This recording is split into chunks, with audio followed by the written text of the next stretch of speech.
Hello നമസ്കാരം രഞ്ജിത്ത്. ഇന്ന് അനുഭവങ്ങൾ പാളിച്ചകളിൽ നമ്മൾ സംസാരിക്കുന്നത് ഒരു ടെക്സ്റ്റൈൽ ഷോപ്പിനെ കുറിച്ചാണ്. കേരളത്തിലെ ഒരു ശരിക്കും പറഞ്ഞാൽ ഒരു അതിർത്തി പ്രദേശമാണ് എന്ന് വേണമെങ്കിൽ പറയാം. അവിടെയുള്ള ഒരു ടെക്സ്റ്റൈൽ ഷോപ്പാണ്. അവർക്ക് 1-2 ടെക്സ്റ്റൈൽ ഷോപ്പുകളുണ്ട്. ഈ ഓണർക്ക് വേറെ 1-2 ചെറിയ ബിസിനസ്സുകൾ കൂടിയുണ്ട്.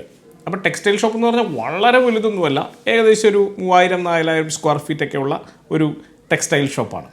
ഈ ടെക്സ്റ്റൈൽ ഷോപ്പിലെ കാര്യങ്ങൾ ശരിക്കും നടക്കുന്നില്ല, അദ്ദേഹത്തിന് പ്രോഫിറ്റ് കിട്ടുന്നില്ല. ഏകദേശം 10-12 വർഷമായിട്ട് നടക്കുന്ന ഒരു ടെക്സ്റ്റൈൽ ഷോപ്പാണ്. കുറച്ച് കാലം മുമ്പാട്ടോ നമ്മളുടെ അടുത്തേക്ക് ഇത് വരുന്നത്. അപ്പം അദ്ദേഹത്തിന് ഒരു തരത്തിലും പൈസ അവിടെ നിന്ന് മാറ്റിവെക്കാൻ പറ്റുന്നില്ല. എന്താ സംഭവിക്കുന്നത് എന്ന് അദ്ദേഹത്തിന് മനസ്സിലാവുന്നില്ല. അപ്പോൾ അതൊന്ന് പഠിച്ച് കാര്യങ്ങൾ മനസ്സിലാക്കി അവിടെ ഒരു സിസ്റ്റം ഇൻട്രൊഡ്യൂസ് ചെയ്യണം എന്നുള്ള ആവശ്യവുമായിട്ടാണ് പുള്ളി നമ്മളുടെ അടുത്തേക്ക് വരുന്നത്. അങ്ങനെ നമ്മളുടെ ഒരു കൺസൾട്ടൻറ്റ് അവിടേക്ക് ചെല്ലുന്നു. ഞാനും ആദ്യത്തെ 1-2 തവണ അവിടെ പോയിരുന്നു. അപ്പോൾ അവിടെ ചെല്ലുമ്പോൾ അവസ്ഥ എന്താ വെച്ചാൽ വളരെ വ്യക്തമായിട്ടുള്ള രീതിയിലുള്ള റാക്കിംഗ് സിസ്റ്റമൊന്നുമില്ല. തോന്നിയ രീതിയിലാണ് പലതും അടുക്കി വെച്ചിരിക്കുന്നത്. അവിടെ സോഫ്റ്റ്വെയർ ഉണ്ട്, പക്ഷേ അത് പ്രവർത്തിക്കുന്നില്ല. അപ്പോൾ ഒരു തരത്തിലുള്ള ബില്ലിങ്ങും കറക്റ്റായിട്ടില്ല. മിക്കവാറും എല്ലാം മാനുവലായിട്ടാണ് ചെയ്തുകൊണ്ടിരിക്കുന്നത്. എത്രയാണ് കറക്റ്റ് സെയിൽസ് എന്നുള്ളതിനെക്കുറിച്ച് അവർക്ക് പിടിപാടില്ല. എത്ര സ്റ്റോക്ക് ഉണ്ട് എന്നുള്ളതിനെക്കുറിച്ച് ഏകദേശം ഒരു കണക്ക് മാത്രമാണ് അദ്ദേഹത്തിനുള്ളത്. ഇതൊന്നുമില്ല. അപ്പം ഇവർ ഒരു രജിസ്റ്റർ പോലെ ഒരു സംവിധാനത്തിൽ എല്ലാ ദിവസവും എഴുതി കൂട്ടി ഏകദേശം ഒന്ന് ടാലിയാക്കി നോക്കുകയാണ് പതിവ്. ചിലപ്പോൾ ക്യാഷ് അതുമായിട്ട് യാതൊരു ടാലിയോ ആവാറില്ല. ഇങ്ങനെയുള്ള പല പ്രശ്നങ്ങൾ, അതായത് ഒറ്റ നോട്ടത്തിൽ തന്നെ ആദ്യത്തെ ദിവസം തന്നെ നമുക്ക് ഒരുപാട് പ്രശ്നങ്ങൾ കാണാൻ പറ്റും. അപ്പോൾ നമ്മളുടെ ഒരു രീതി എന്താ വെച്ചാൽ, ഒരു ഷോപ്പിലോ അല്ലെങ്കിൽ ഏതെങ്കിലും ഒരു ഓർഗനൈസേഷനിലോ പോയി കഴിഞ്ഞാൽ പൂർണ്ണമായിട്ട് അതിനെ പഠിക്കും. ഏറ്റവും ആദ്യം മുതലുള്ള പ്രോസസ്സുകളാണ് പ്രധാനമായിട്ട് പഠിക്കുക. ആ പ്രോസസ്സിന് ഉപയോഗിക്കുന്ന ഡോക്യുമെൻറ്റ്സ് എന്തൊക്കെയാണ്, ഡോക്യുമെൻറ്റേഷൻസ് എന്തൊക്കെയാണ്, അതുപോലെ തന്നെ അത് കൈകാര്യം ചെയ്യുന്ന ആളുകൾ എങ്ങനെയാണ്, അവരുടെ രീതികൾ എങ്ങനെയാണ്, ആളുകളെയൊക്കെ അസസ് ചെയ്യും. അങ്ങനെ നമ്മൾ ഒരു പ്രോസസ് സ്റ്റഡി ആൻഡ് അനാലിസിസ് എന്നാണ് ഇതിനെ പറയുന്നത്. ഇത് ഒരു ആദ്യത്തെ ഒരു 2-3 ദിവസം നമ്മൾ വിശദമായിട്ട് അവിടെ പഠിച്ചു. അപ്പോൾ അവിടെ നടക്കുന്ന ഇപ്പോഴത്തെ അവിടുത്തെ ഒരു അവസ്ഥയെക്കുറിച്ച് നമുക്ക് വ്യക്തമായ ഒരു ധാരണ കിട്ടും. ഇതാണ് ഈ പ്രോസസ് സ്റ്റഡി അനാലിസിസ്. ഇപ്പോഴും നമ്മൾ ചെയ്തുകൊണ്ടിരിക്കുന്ന ഒരു പ്രോസസ്സ് അങ്ങനെ തന്നെയാണ്. പുതിയൊരു ഓർഗനൈസേഷൻ നമ്മുടെ കയ്യിൽ കിട്ടുകയാണെങ്കിൽ അവിടെ നടക്കുന്ന ഇപ്പോൾ സെയിം ഡൊമൈൻ തന്നെ ചിലപ്പോൾ നമ്മൾ 20-25 മുമ്പ് ചെയ്തിട്ടുണ്ടാവും. എങ്കിൽ പോലും നിങ്ങളുടെ ഓർഗനൈസേഷൻ യൂണീക്ക് ആയിരിക്കും. അവിടെ നടക്കുന്ന പ്രോസസ്സുകൾ എൻ്റയർലി ഡിഫറൻ്റ് ആയിരിക്കും. അപ്പോൾ അതുകൊണ്ട് നിങ്ങളുടെ ഓർഗനൈസേഷൻ പഠിച്ചേ പറ്റൂ. എന്തൊക്കെ പ്രോസസ്സുകളിൽ പ്രശ്നമുണ്ട്, എന്തൊക്കെ ഡോക്യുമെൻറ്റ്സിൽ പ്രശ്നമുണ്ട്, ഏതൊക്കെ ആളുകളിൽ പ്രശ്നമുണ്ട് എന്നൊക്കെ നമുക്ക് ഏകദേശം മനസ്സിലാക്കാൻ പറ്റും.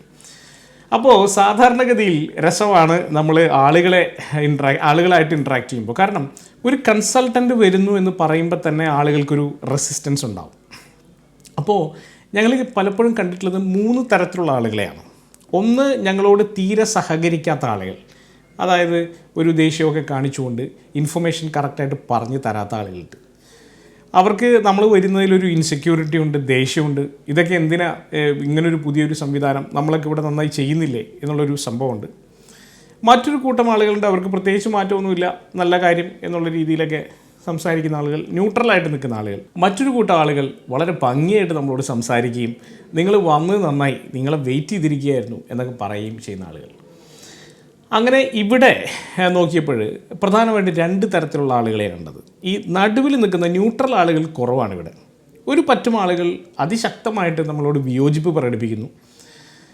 കുറച്ച് ആളുകൾ ഭയങ്കര രീതിയിൽ ഭയങ്കര റിസപ്ഷനാണ്, ഭയങ്കര വന്നത് നന്നായി, നിങ്ങൾ വന്നില്ലായിരുന്നെങ്കിൽ ഇവിടെ ആകെ പ്രശ്നമാവുമായിരുന്നു എന്ന് പറയുന്ന കുറച്ച് ആൾക്കാർ. പക്ഷേ നമ്മളിതൊക്കെ കഴിഞ്ഞു. നമ്മൾ 2 ആഴ്ച കഴിഞ്ഞപ്പോൾ നമ്മളിതിൻ്റെ ഒരു റിപ്പോർട്ട്, ഡീറ്റെയിൽഡ് ആയിട്ടുള്ള ഒരു റിപ്പോർട്ട് അദ്ദേഹത്തിൻ്റെ അടുത്ത് പ്രസൻറ്റ് ചെയ്ത് കഴിഞ്ഞ് ഏകദേശം 1 മാസം കഴിയുന്ന അവസരത്തിൽ നമ്മുടെ ഓഫീസിലേക്ക് ഒരു കത്ത് വരികയാണ്. അതാണ് ഇതിൻ്റെ ഒരു ഹൈലൈറ്റ്.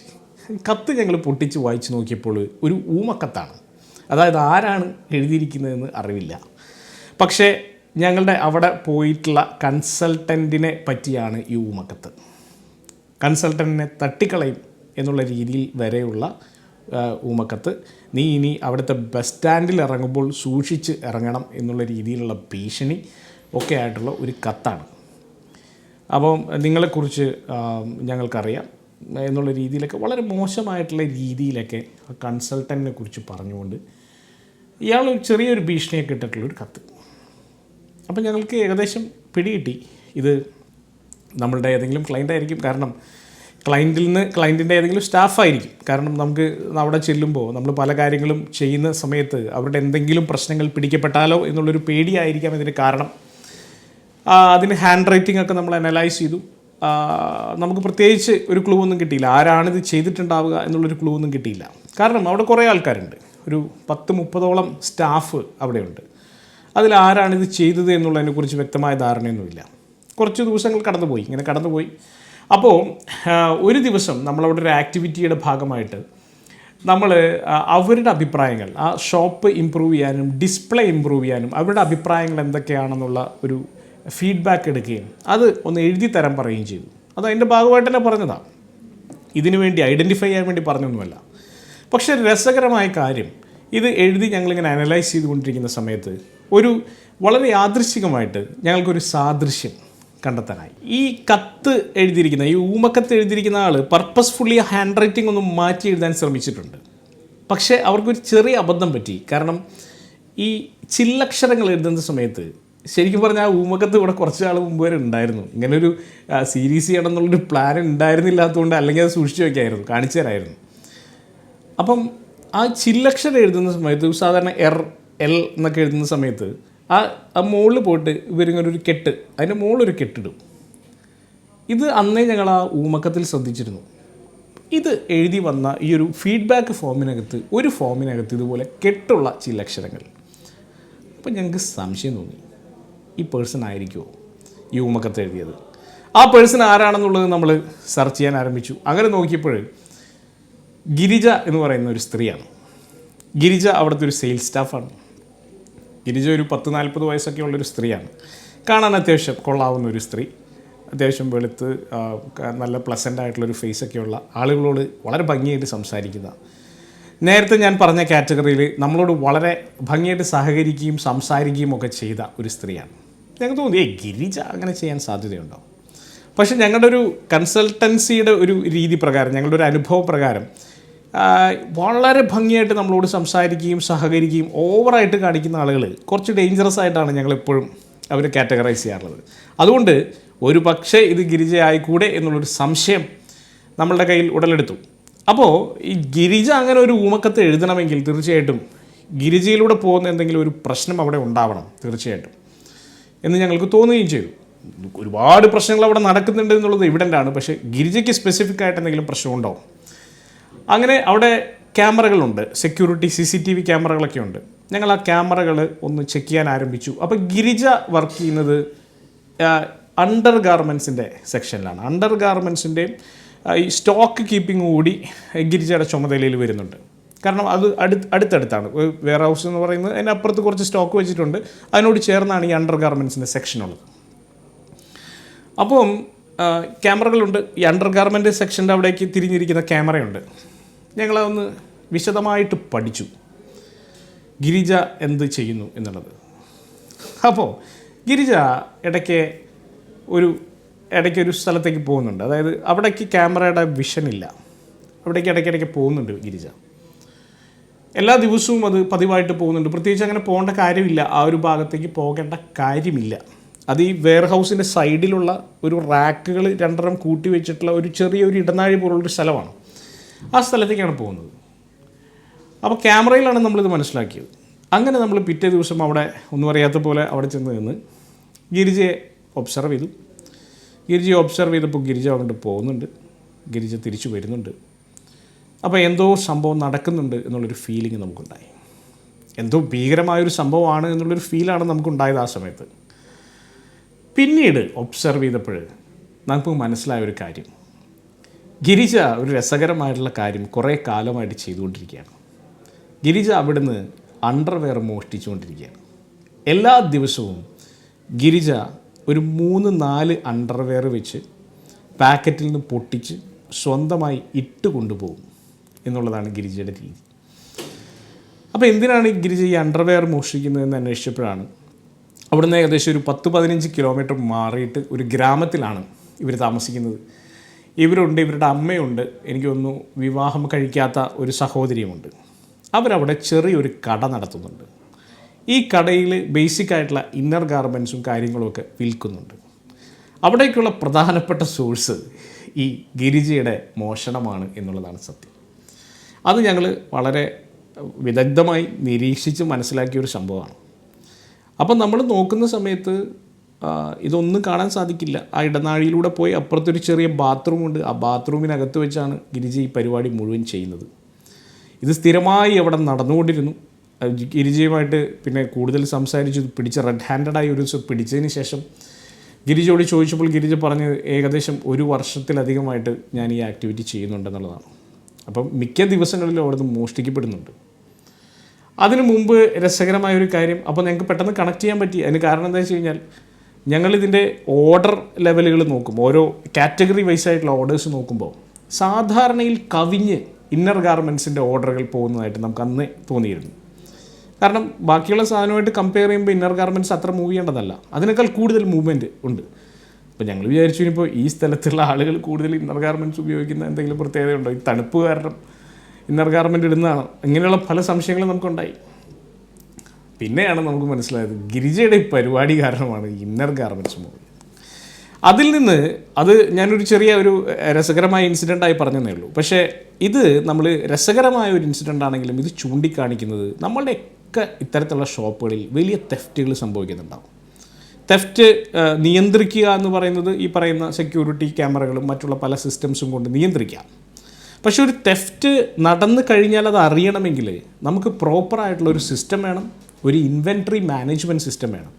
അങ്ങനെ ഒരു ഇൻവെൻട്രി മാനേജ്മെൻറ്റ് സിസ്റ്റം അവിടെ ഇല്ലാതിരുന്നതുകൊണ്ടാണ് യഥേഷ്ടം ഇവർക്കിത് കാലങ്ങളോളം ചെയ്യാൻ സാധിച്ചതും അത് നമുക്ക് തിരിച്ചറിയാൻ കഴിയാതെ പോയതും. ആ തിരിച്ചറിവ് വളരെ പ്രധാനമാണ്. അപ്പോൾ അവിടെ വെച്ച് നമ്മളൊരു കാര്യം തീരുമാനിച്ചു. ഇവിടെ ഏറ്റവും ഇമ്പോർട്ടൻ്റ് ആയിട്ട് വേണ്ട ഒരു കാര്യം ബില്ലിങ്ങും ഇൻവെൻട്രി മാനേജ്മെൻറ്റും ഒക്കെ കറക്റ്റായിട്ട് ഇൻ്റഗ്രേറ്റ് ചെയ്യുന്ന ഒരു സിസ്റ്റം, ഒരു സോഫ്റ്റ്വെയർ ഉണ്ടാക്കുക എന്നുള്ളതാണ്. നമ്മൾ പെട്ടെന്ന് തന്നെ ഇൻവെൻട്രി മാനേജ്മെൻറ്റ് സിസ്റ്റത്തിലേക്ക് വന്നു. എല്ലാ ഷോപ്പുകളിലും മസ്റ്റായിട്ടും ചെയ്യേണ്ട കാര്യമാണ് വൃത്തിയായിട്ടുള്ള ഒരു ഇൻവെൻട്രി മാനേജ്മെൻറ്റ് സോഫ്റ്റ്വെയർ ഇംപ്ലിമെൻറ്റ് ചെയ്യണം. ഈ സോഫ്റ്റ്വെയറിനകത്ത് ഒരു സാധനം ഇൻവേർഡ് ആകുമ്പോഴും ഔട്ട്വേർഡ് ആകുമ്പോഴും കറക്റ്റായിട്ട് റിഫ്ലക്റ്റ് ചെയ്യാൻ പറ്റുന്ന തരത്തിലുള്ള സോഫ്റ്റ്വെയർ ആയിരിക്കണം.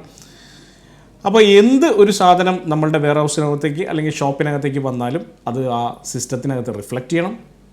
പുറത്തേക്ക് പോകുമ്പോൾ അത് റിഫ്ലക്റ്റ് ചെയ്യണം. സെയിലാവുമ്പോൾ റിഫ്ലക്റ്റ് ചെയ്യണം. സ്റ്റോക്കിന് വേഴ്സസ് ആയിട്ടുള്ള സെയിൽ എത്രയാണെന്ന് വളരെ വ്യക്തമായിട്ട് നമുക്ക് മനസ്സിലാക്കിയെടുക്കാൻ സാധിക്കണം. ഇൻവെൻട്രി ടേൺ ഓവർ റേഷ്യോ നമുക്കതിൽ നിന്ന് അസസ് ചെയ്തെടുക്കാൻ പറ്റണം. അപ്പോൾ ഇൻവെൻട്രി മാനേജ്മെൻറ്റ് സിസ്റ്റം എന്ന് പറയുമ്പോൾ സോഫ്റ്റ്വെയർ മാത്രമല്ല, അതിൻ്റെ ബാക്കിൽ നമുക്ക് കുറച്ച് വർക്കുണ്ട്. അപ്പോൾ എത്ര ഇൻവെൻട്രിയാണ് കീപ്പ് ചെയ്യേണ്ടതെന്ന് തീരുമാനിക്കേണ്ടത് നിങ്ങൾ എത്ര സെയിൽസ് ഉണ്ടാക്കാൻ സാധ്യതയുണ്ട് എന്നുള്ളൊരു ഫോർകാസ്റ്റിനെ ബേസ് ചെയ്തിട്ടാണ്. എത്ര ഇൻവെൻട്രി കീപ്പ് ചെയ്യണമെന്നുള്ള ക്ലാരിറ്റി ഉണ്ടാവണം. അതിനനുസരിച്ച് വേണം നമുക്ക് ഫണ്ട് ഉണ്ടാക്കാനായിട്ട്. അപ്പോൾ ക്യാഷ് ഫ്ലോ മാനേജ്മെൻറ്റിലെ ഏറ്റവും പ്രധാനപ്പെട്ട കാര്യങ്ങളിലൊന്നാണ് ഇൻവെൻട്രി മാനേജ്മെൻറ്റ്. അങ്ങനെ ഇൻവെൻട്രി മാനേജ് ചെയ്യുന്ന സമയത്ത് എത്ര സമയം കഴിയുമ്പോൾ ഓർഡർ ചെയ്യണം, എത്ര ബഫർ സ്റ്റോക്ക് ഉണ്ടാവണം, നിങ്ങളുടെ റീ ഓർഡർ പോയിൻ്റ് എത്രയാണ്, അതായത് ഫോർ എക്സാമ്പിൾ ഇത്രയും സാധനങ്ങളുണ്ടെങ്കിൽ എത്ര ആകുമ്പോഴാണ് നിങ്ങൾ വീണ്ടും ഓർഡർ ചെയ്യേണ്ടത്, എത്ര ദിവസം കഴിഞ്ഞിട്ടാണ് ലീഡ് ടൈം, എത്ര ദിവസം കഴിഞ്ഞിട്ടാണ് നിങ്ങൾക്ക് ഓർഡർ ചെയ്ത് കഴിഞ്ഞാൽ സാധനം ലഭിക്കുക, ഇത്തരം കാര്യത്തിലൊക്കെ നല്ല ക്ലാരിറ്റി ഉണ്ടാവണം. ഈ ഇൻഫർമേഷൻ നമ്മുടെ ഇൻവെൻട്രി മാനേജ്മെൻറ്റ് സോഫ്റ്റ്വെയറിൽ എൻട്രി ചെയ്യുകയും ചെയ്യാം. ഒരു സോഫ്റ്റ്വെയർ വെച്ചതുകൊണ്ട് മാത്രം പരിപാടി തീരില്ല. കാരണം മിക്ക ഷോപ്പുകളിലും സോഫ്റ്റ്വെയറും കാര്യങ്ങളൊക്കെ ഇപ്പോഴുണ്ട്. പക്ഷേ എന്താ, നമ്മൾ പ്രോപ്പറായിട്ട് അത് എൻട്രി ചെയ്യുക എന്നുള്ളത് നമ്മുടെ റെസ്പോൺസിബിലിറ്റിയാണ്. അതിനുവേണ്ടി ഒരാളെ നിയോഗിക്കുക തന്നെ വേണം. ഒരു കാരണവശാലും അതിലൊരു ലാഘവബുദ്ധി പാടില്ല. കാരണം നമ്മൾ ഏതെങ്കിലും സ്റ്റോക്ക് എൻട്രി ചെയ്യാതെ പോയി കഴിഞ്ഞാൽ നമ്മുടെ എൻറ്റയർ സിസ്റ്റത്തെ അത് ബാധിക്കും എന്നുള്ളതാണ്. പിന്നെ നമുക്ക് ഈ മാനേജ്മെൻറ്റ് സിസ്റ്റം ഉപയോഗിക്കുന്നുണ്ട് യാതൊരു കാര്യം ഉണ്ടാവില്ല. മറ്റൊരു പ്രധാനപ്പെട്ട കാര്യം, ഈ ഇൻവെൻട്രി മാനേജ്മെൻറ്റ് സിസ്റ്റം ഉപയോഗിക്കുമ്പോൾ ഇതിനെ മാത്രം ഡിപ്പെൻഡ് ചെയ്യാൻ പറ്റില്ല. കാരണം എല്ലാ ദിവസവും ഫിസിക്കലായിട്ടുള്ള ഒരു റാൻഡം ചെക്ക് കൂടി നടത്തുകയാണെങ്കിലാണ് നമുക്ക് ഉറപ്പിക്കാൻ പറ്റുക ഇത് കറക്റ്റായിട്ട് പോകുന്നുണ്ട്. പല ആൾക്കാരും, ഞാൻ ഒരുപാട് SKUs ഉള്ള ഷോപ്പിലടക്കം പല ആൾക്കാരും ഞാൻ ചെയ്യുന്ന കണ്ടിട്ടുള്ളത് വർഷത്തിൽ ഒരിക്കലൊക്കെയാണ് സിസ്റ്റം സ്റ്റോക്കും ഫിസിക്കൽ സ്റ്റോക്കും കറക്റ്റാണോ എന്നുള്ളത് റീചെക്ക് ചെയ്യുന്നത്. നമുക്ക് എല്ലാ കാറ്റഗറിയും എല്ലാ ദിവസവും ചെക്ക് ചെയ്യാൻ പറ്റില്ല എന്നുള്ളത് കൊണ്ട് എന്ത് ചെയ്യണം, റാൻഡമായിട്ട് കാറ്റഗറീസ് സെലക്ട് ചെയ്തുകൊണ്ട് റാൻഡമായിട്ടുള്ള ഫിസിക്കൽ ചെക്കിങ് നടത്തേണ്ടത് ആവശ്യമാണ്. അപ്പം സ്റ്റോക്കിൻ്റെ ഒരു ഓഡിറ്റ് സ്ഥിരമായി ചെയ്യുക എന്നുള്ളത് അവരുടെ ഒരു റെസ്പോൺസിബിലിറ്റിയുടെ ഭാഗമായിരിക്കണം. ഇൻവെൻട്രി മാനേജ്മെൻറ്റ് ഒരാളുടെ റെസ്പോൺസിബിലിറ്റി ആയിട്ട് നിങ്ങൾ കൊടുക്കുകയും വേണം. ഇത്രയും കാര്യങ്ങൾ ചെയ്തു കഴിഞ്ഞാൽ എന്തെങ്കിലും മിസ്മാച്ച് കണ്ടു കഴിഞ്ഞാൽ നിങ്ങൾക്ക് അയാളെ ആ റെസ്പോൺസിബിൾ ആയിട്ടുള്ള ആളുമായിട്ട് ഡിസ്കസ് ചെയ്യാം. മാത്രമല്ല ഇൻവെൻട്രിയും സെയിൽസും തമ്മിലുള്ള ബന്ധം നിങ്ങൾക്ക് മനസ്സിലാക്കാം. ഇത് റൊട്ടേറ്റ് ചെയ്യുന്നത് ഏത് രീതിയിലാണെന്ന് മനസ്സിലാക്കാം. ഇതിനനുസരിച്ച് നിങ്ങളുടെ ക്യാഷ് ഫ്ലോ നിങ്ങൾക്ക് പ്ലാൻ ചെയ്യാം. മാത്രമല്ല അതിനപ്പുറത്തേക്ക് ഇൻവെൻട്രി മാനേജ്മെൻറ്റിൽ തന്നെ പലതരത്തിലുള്ള രീതികളുണ്ട്. FSN എന്നൊക്കെ പറയുന്ന fast moving, slow moving, non moving ആയിട്ട് ഐറ്റംസിനെ തിരിക്കുകയും കാറ്റഗറൈസ് ചെയ്യുകയും അതിനെ ബേസ് ചെയ്തുകൊണ്ട് സാധനങ്ങൾ പർച്ചേസ് ചെയ്യുകയും ചെയ്യുന്ന രീതി. അപ്പോൾ ചുരുക്കി പറഞ്ഞാൽ നിങ്ങളുടെ പർച്ചേസ് സിസ്റ്റം എഫക്റ്റീവ് ആവണമെങ്കിൽ ഇൻവെൻട്രി മാനേജ്മെൻറ്റ് സിസ്റ്റവും എഫക്റ്റീവായേ തീരൂ. മാത്രമല്ല ഇൻവെൻട്രി മാനേജ്മെൻറ്റ് സിസ്റ്റം ഈ പർച്ചേസിനും സെയിൽസിനും ഇടയിൽ നിൽക്കുന്ന ഒരു സാധനമായതുകൊണ്ട് ഇത് പർച്ചേസിനെയും സെയിൽസിനെയും ഒരുപോലെ എഫക്റ്റ് ചെയ്യുകയും ചെയ്യും. അപ്പോൾ നിങ്ങളൊരു ഷോപ്പ് നടത്തുന്നുണ്ടെങ്കിൽ, ഒരു റീറ്റെയിൽ ഷോപ്പ് നടത്താൻ ഉദ്ദേശിക്കുന്നുണ്ടെങ്കിൽ ഏറ്റവും കെയർ കൊടുക്കേണ്ടത് ഇൻവെൻട്രി മാനേജ്മെൻറ്റ് സിസ്റ്റം ഡെവലപ്പ് ചെയ്യുന്നതിലാണ്. അല്ലെങ്കിൽ ആളുകളെല്ലാം ഇതുപോലുള്ള തെഫ്റ്റുകൾ നടത്താം, ഊമക്കത്തുകൾ വരാം, വലിയ പ്രശ്നങ്ങളിലേക്ക് കാര്യങ്ങൾ പോയേക്കാം. ശ്രദ്ധിക്കുക, ഇൻവെൻട്രി മാനേജ്മെൻറ്റ് സിസ്റ്റം ഒരു റീറ്റെയിൽ ഷോപ്പിൻ്റെ നട്ടെല്ലാണ്. All the best.